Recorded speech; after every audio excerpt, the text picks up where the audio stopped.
Where the Wild Things Are, story and pictures by Maurice Sendak.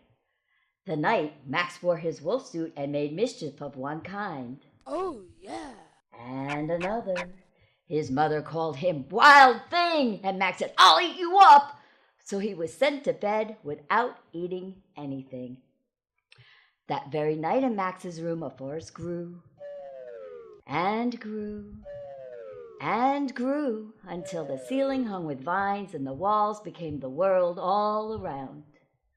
And an ocean tumbled by with a private boat for Max, and he sailed off through night and day, and in and out of weeks, and almost over a year to where the wild things are. And when he came to the place where the wild things are, they roared their terrible roars, and they gnashed their terrible teeth, and rolled their terrible eyes, and showed their terrible claws. So Max said, Be still! And tamed them with a magic trick of staring into all their yellow eyes without blinking once. And they were frightened, and called him the most wild thing of all, and made him king of all wild things. And now, cried Max, let the wild rumpus start.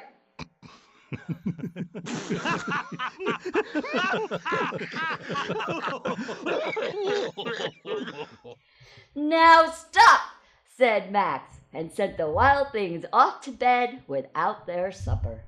And Max, the king of all wild things, was lonely, and wanted to be where someone loved him best of all. Then all around, from far away across the world, he smelled good things to eat. So he gave up being king of where the wild things are. But the wild things cried, Oh, please don't go, we'll eat you up, we love you so. And Max said, No. The wild things roared their terrible roars, and gnashed their terrible teeth, and rolled their terrible eyes, and showed their terrible claws. But Max stepped into his private boat and waved goodbye, and sailed back over a year, and in and out of weeks, and through a day, and into the night of his very own room, where he found his supper waiting for him. And it was still